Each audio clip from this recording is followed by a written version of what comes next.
Welcome to Sunday Springboard with Melanie and Kimberlyn Coaching. I'm so glad to be with you all here. I hope that you're having a great weekend. I hope you're staying cool. It's a little hot outside today.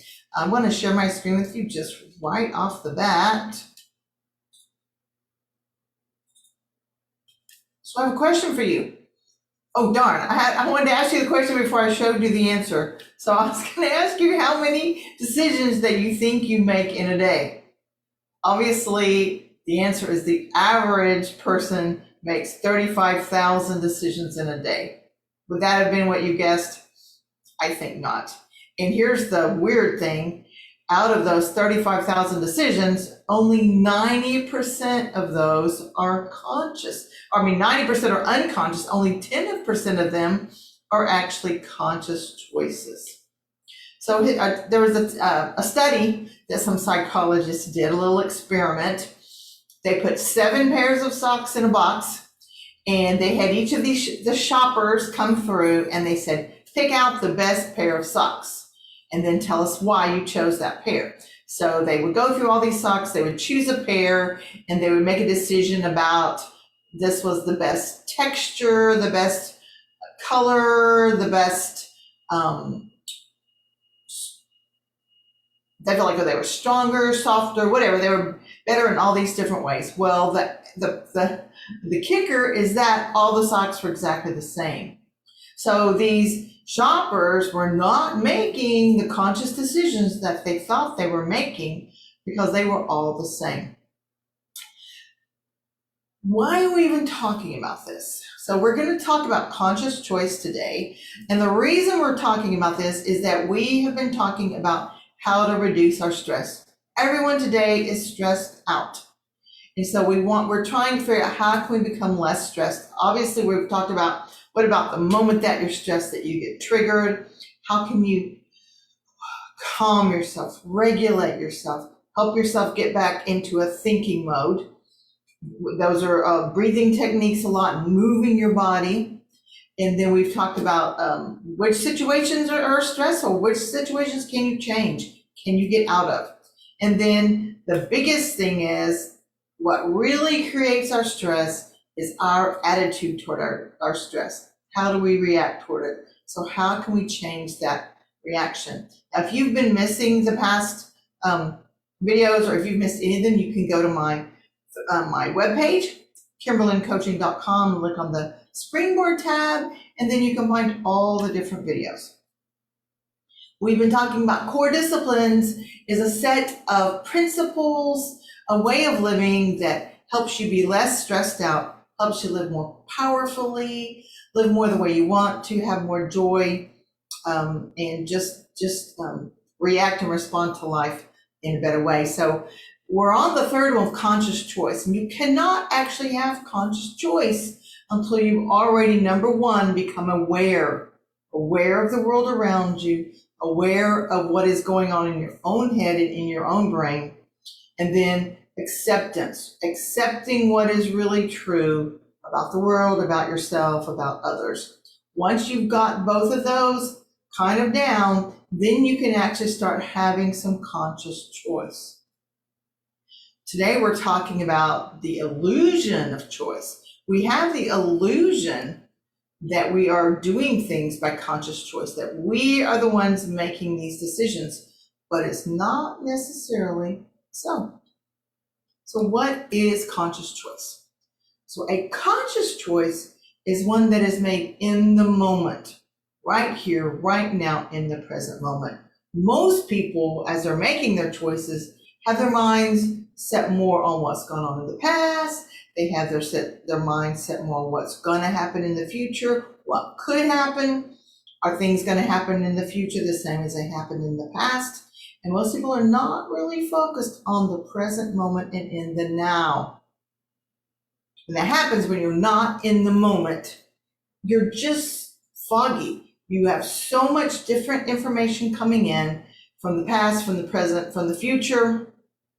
And this limits you. It limits how well you perform. It limits your effectiveness. And this is because you're kind of overwhelmed and you're not able to sift through the information that you have. So there might be tons of information, but you're not actually able to access it. You're stressed, you're distracted, and you can't really focus because you're not actually in the moment. When you are in the moment, when you are focusing on today, then you can be stress-free, then you can be aware and accepting. These are the things we've already talked about that you have to have for conscious choice. When you are calm like this, then you're more able to see the possibilities. That helps you have some processes for making decisions, and then that helps you make these conscious choice decisions. So have you ever seen these? This looks so real, doesn't it? It actually is a painting on a sidewalk. Have you seen these? They're 3D sidewalks. There are so many talented artists all over the world. I grabbed a few pictures for y'all to look at. There's one. Here's another one. This is a painting on a sidewalk. It looks so real. Now, this one I want to show you. This one is really cute because this looks real. Now look, here is what it really is. This is what it actually looks like. It's this painting on this sidewalk. These are illusions. Here's one more illusion. This is a painting on the tile in this mall where it looks like these girls are standing on the escalator. So illusion is something that when you look at it, it looks a certain way, but when you concentrate on it, when you look at it closely, you see that that is not the truth of what it really is. So the reason making choices is challenging is that we have this illusion of conscious choice. We think that we're making a decision when actually there's other things going on. Now, I'm going to explain that to you a little better. So we're going to go back a ways to when we talked about the brain. Our brains they really care about survival only. They want you to survive, and one of the ways that they think that you need to survive is they want to save energy. Now, the front part of our brain that makes our decisions takes a lot of energy. The back part of our brain just kind of runs our body. It takes way less energy. So whenever it can, our brain wants to make habits. We've talked about this before. We're going to kind of go over it a little bit because some of y'all may have not have heard this. So our brain, you can think of it, first of all, you can think of it like this desert. Okay, so if you're on the desert, you're trying to drive on that desert, it's hard. There are bumps and rocks and it's hard. But if you do it for a while, it becomes like a little dirt road, like a little path. It makes it easier. And then the more you run on it, the better it gets. So it gets more like a little road, and people like, hey, people are riding on this a lot, let's pave it and make it a road. And then you end up with these freeways. On these freeways, people can zip and zoom, and it's really easy to move along. This is the way our brains are. When we don't have those synapses, of course, those started way when we were young. We don't have the connections, our brain has to think. So when you're doing something new, your brain doesn't have any already made habits for that. You have to think. Uses a lot of energy. Your brain doesn't like that. So as soon as it can, it makes habits. You may be amazed to know it only takes, you may find, I find that I do something 2 or 3 times and it's a habit. So I have to be very careful what I do.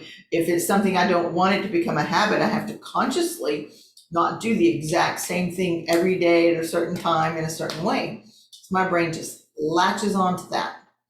And so in order to help us, it's created these habits. Now, there's another part of this. Remember this story? Remember the flower story? So our brain has all the information. It wants to try to make relevance. It can't process all of the information. So it tries to find ways to sort out and discard the extra information.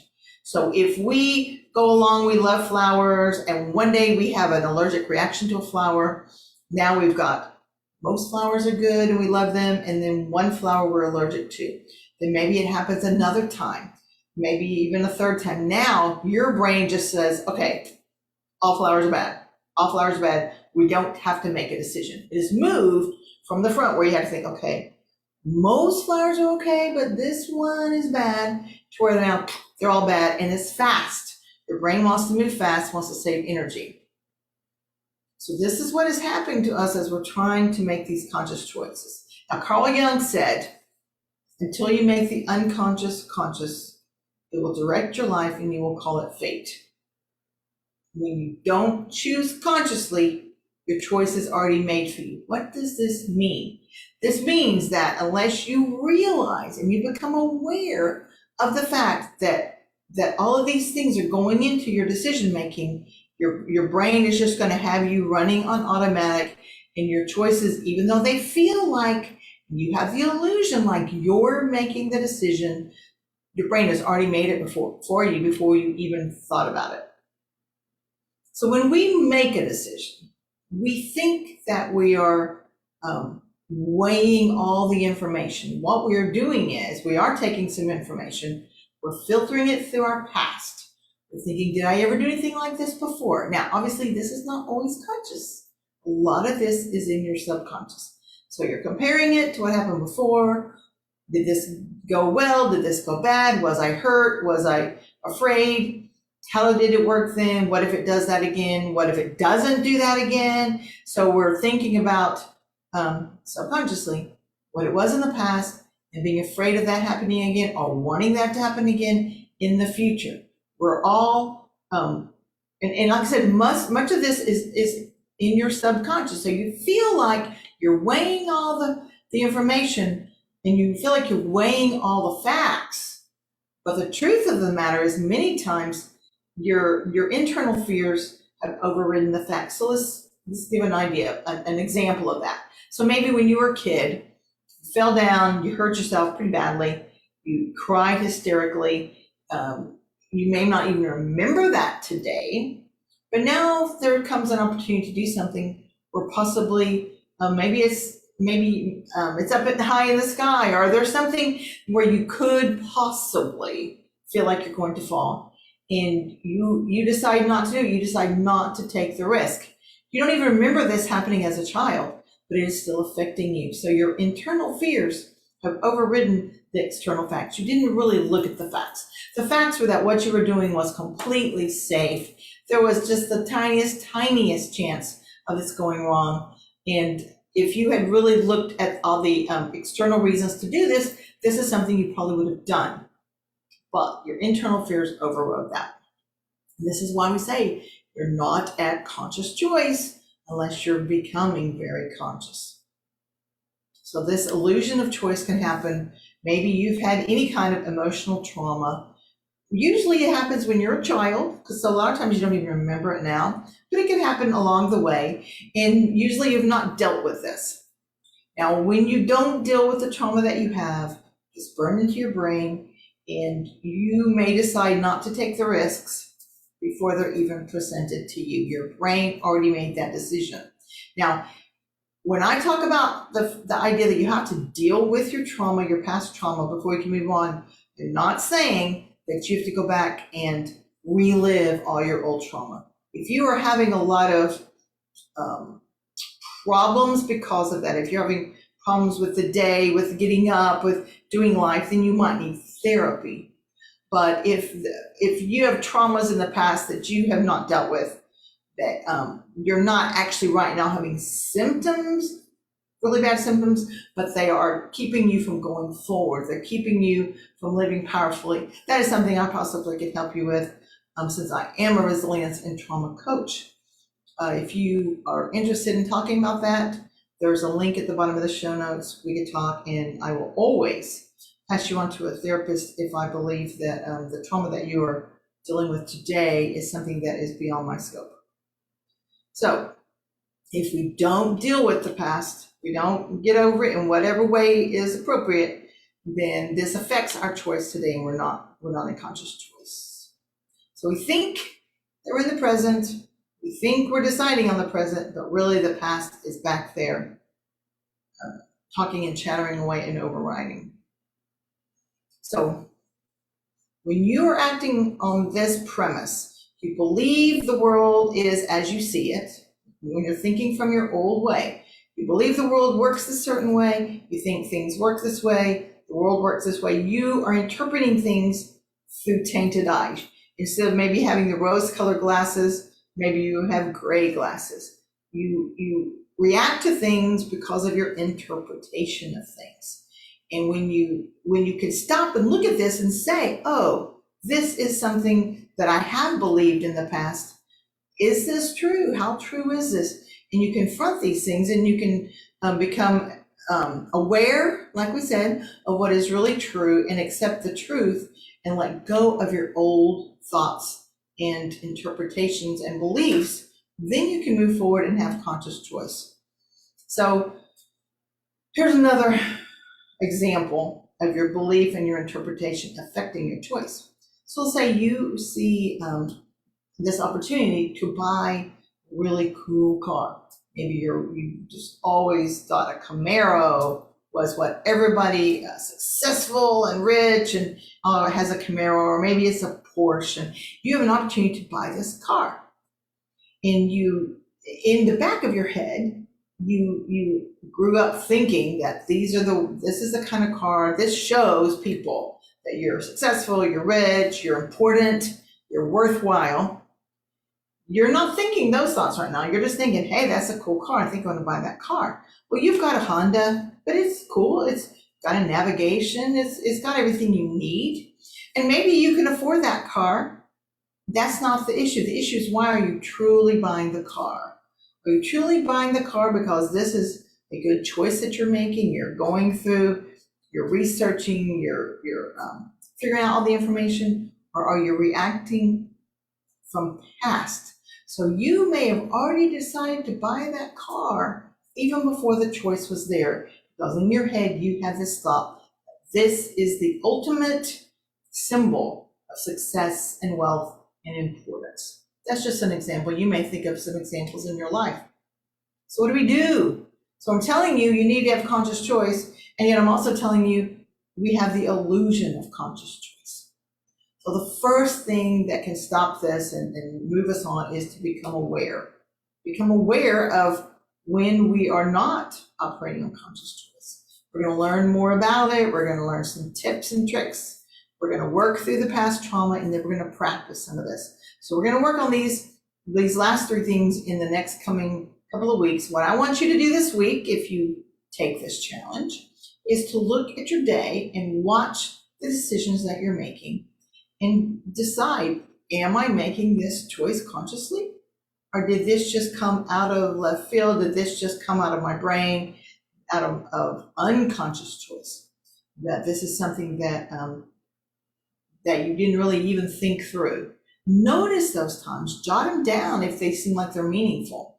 And then as we move forward, you can come to make more conscious choices, which actually will be better choices for you, and that will make you feel more powerful, make you feel more happy with your life. So I hope that this has been helpful to you, and I hope you have a great week.